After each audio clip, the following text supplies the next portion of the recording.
नमस्कार दोस्तों, स्वागत है आपका आज की हिंदी की क्लास में। तो आज की क्लास आप सभी के लिए काफ़ी महत्वपूर्ण रहने वाली है, क्योंकि अगर हम बात करें हिंदी टीजीटी हिंदी की जो पोस्ट आई हुई है हरियाणा में मेवात कैडर में है। आपको पता है रेस्ट ऑफ हरियाणा में नहीं है, लेकिन उसका कोई सिलेबस अभी तक जारी नहीं किया गया।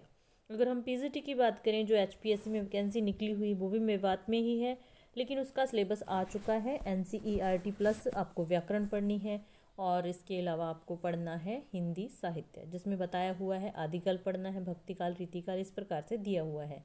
लेकिन ये अलग टॉपिक नहीं दिए हुए कि क्या पढ़ना है, ठीक है।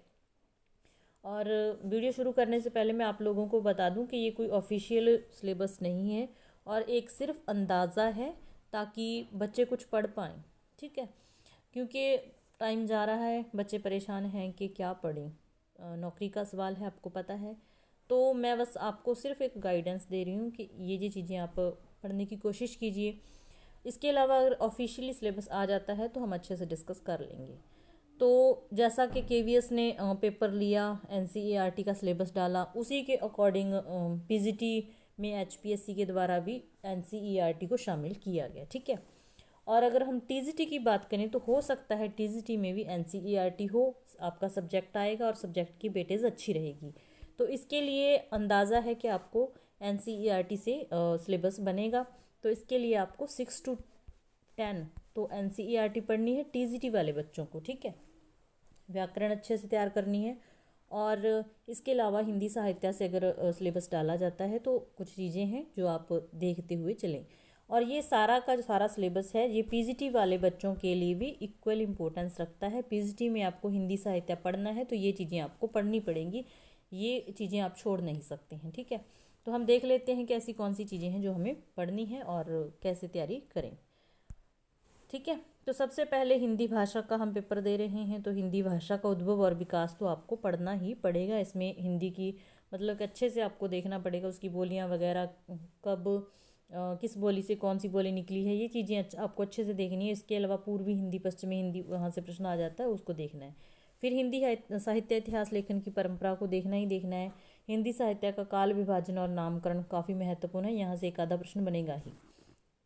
इसके अलावा आदिकाल है, आदिकाल टीजीटी वाले बच्चों को पढ़ना है, और पीएचडी वाले बच्चों को तो स्पेशली दिया हुआ है, पढ़ना ही पढ़ना है। अब बात आती है कि आदिकाल में हमें क्या पढ़ना है। आदिकाल में बहुत कुछ है। तो आदिकाल में अलग अलग साहित्य हैं जिसको आपको मोटी नज़र से देखना होगा। वैसे तो आपको अच्छे से पढ़ना पड़ेगा, क्योंकि प्रश्न बनने के चांसेस हैं। हमारा सब्जेक्ट जो है वो 100 नंबर का है, आपको पता है, ठीक है। और एचपीएससी का रिकॉर्ड रहा है कि पेपर कैसे बनाता है, तो आपको पढ़ना है। इसमें आप पढ़ सकते हैं, अपभ्रंश साहित्य को देखना पड़ेगा, सिद्ध साहित्य, जैन साहित्य, नाथ साहित्य, रासो साहित्य। ये जो जैन और नाथ साहित्य, रासो साहित्य है, जहाँ से हमेशा प्रश्न बनते ही बनते हैं, अच्छे से देखना है इसको। ये सिलेबस अगर टीजीटी में आपको ध्यान रखना, अगर टीजीटी में आपको हिंदी साहित्य पूछा जाता है तो आपको ये पढ़ना है। पीजीटी वाले बच्चों को तो ये पढ़ना ही पढ़ना है, ठीक है।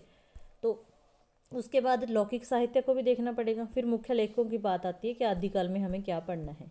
आदिकाल में आपने जो पढ़ रहे हैं वो तो पढ़ना ही है, लेकिन अमीर खुसरो और विद्यापति को आपको अच्छे से पढ़ना पड़ेगा, यहाँ से क्वेश्चन आने के चांसेस बन सकते हैं। इसके अलावा आ जाता है हमारा भक्तिकाल। भक्तिकाल में आपको पता ही है कि दो धाराएं थी, कौन कौन सी, निर्गुण धारा, काव्य धारा, और सगुण काव्य धारा।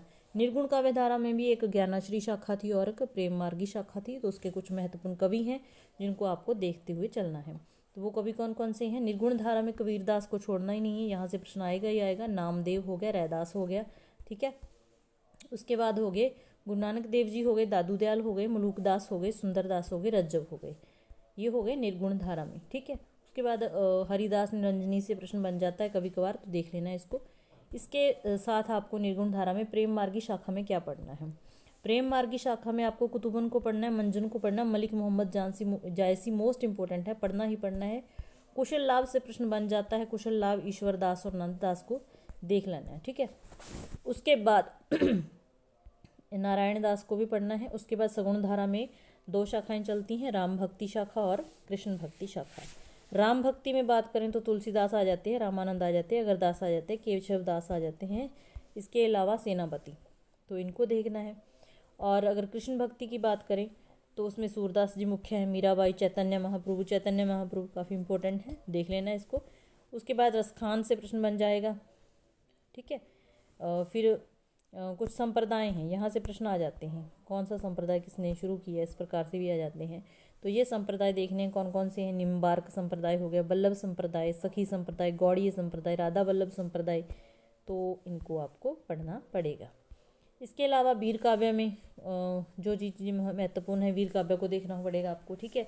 इसके बाद रीतिबद्ध कवि कौन से हैं, रीति सिद्ध कवि कौन से हैं, रीति मुक्त कवि, अलग अलग आपको पता होना चाहिए ये तीनों ही, ठीक है, रीति काल में। आधुनिक काल की बात करें तो आधुनिक काल में आपको अलग अलग भारतेंदु युग की मुख्य घटनाएं, द्विवेदी युग की मुख्य घटनाएं, शायवाद, प्रगतिवाद, प्रयोगवाद, ये तो बहुत ही महत्वपूर्ण है। इनका समय भी देखना है कि कब शुरू हुए, कब तक रहे, कौन सी मुख्य रचनाएं इस काल की थी, तो इन चीज़ों को आपको बहुत अच्छे तरीके से पढ़ना पड़ेगा। इसके बाद नई कविता के बारे में जानकारी होनी चाहिए, हिंदी गज़ल के बारे में जानकारी होनी चाहिए। ये चीज़ें NCERT में ही है, NCERT से रिलेट करती हैं, तो आपको अच्छे से देखना पड़ेगा। हिंदी नाटक का विकास देखना है, हिंदी उपन्यास कौन सा पहला उपन्यास है, कौन सा प्रसिद्ध है, किस उपन्यास पर किसको पुरस्कार मिला, ये चीज़ें आपको अच्छे से पढ़नी पड़ेंगी। हिंदी कहानी के बारे में, हिंदी निबंध के बारे में, ठीक है। उसके बाद आलोचना, मुख्य कौन कौन सी आलोचनाएं हैं, किसकी आलोचना कौन सी है, आत्मकथा के बारे में, यात्रा साहित्य, यात्रा वृत्तांत देखने हैं, संस्मरण, रिपोर्तार्ज, जीवनी, तो ये सारी चीज़ें पढ़नी है। PGT वाले बच्चों के लिए ये कंपलसरी है, पढ़ना पड़ेगा आपको ये चीज़ों को। और TGT वाले बच्चों को अगर हिंदी साहित्य पूछा जाता है तो उनके लिए भी ये कंपलसरी हो जाएगा। उसके बाद रिपोर्तार्ज देखना है, जीवनी के बारे में, डायरी, कुछ एक डायरी है 8-10 इम्पोर्टेंट है, वो आपको प्रोवाइड करवा दूंगी, वो भी देखनी है, ठीक है। हिंदी पत्रकारिता, व्याकरण मोस्ट इम्पोर्टेंट है। हरियाणा में व्याकरण से प्रश्न बनते ही बनते हैं, वो भी टफ वाली व्याकरण अच्छे से तैयार करनी है। और उसके बाद आ जाती है हमारी NCERT ठीक है। तो ये हो गया हमारा मोटा मोटा अंदाज़ा कि आपको क्या पढ़ना है। ये जो मैंने सिलेबस बताया है, कहीं आप बोलो कि मैडम ने तो ये बता दिया, ये आएगा नहीं, हमें कुछ नहीं पता बेटा, कुछ भी नहीं पता, हमें अंदाज़ा नहीं है कि क्या पूछा जाएगा। लेकिन जब तक ऑफिशियल सिलेबस कुछ आता नहीं है तो हम इस तरीके से बैठ नहीं सकते हैं, तो आपको पढ़ना पड़ेगा, तैयारी करनी पड़ेगी। पेपर की डेट का क्या पता कब आ जाए। और PGT वाले बच्चों को तो लगे रहना है, ठीक है। PGT वाले बच्चों को के लिए ये काफ़ी महत्वपूर्ण है, इंपॉर्टेंट है, ये सारी चीज़ें पढ़नी है। और TGT वाले बच्चों पढ़ना शुरू कर दीजिए, अगर आपके सिलेबस में हिंदी साहित्य पूछा जाएगा तो इसमें से ही पूछा जाएगा, ठीक है। तो मिलते हैं नेक्स्ट वीडियो में। अगर क्लास अच्छी लगी तो लाइक करना। इसके अलावा जो सरस्वती पांडे और गोविंद पांडे की एक बुक है, वो मतलब शॉर्ट नोट्स समझ सकते हैं आप।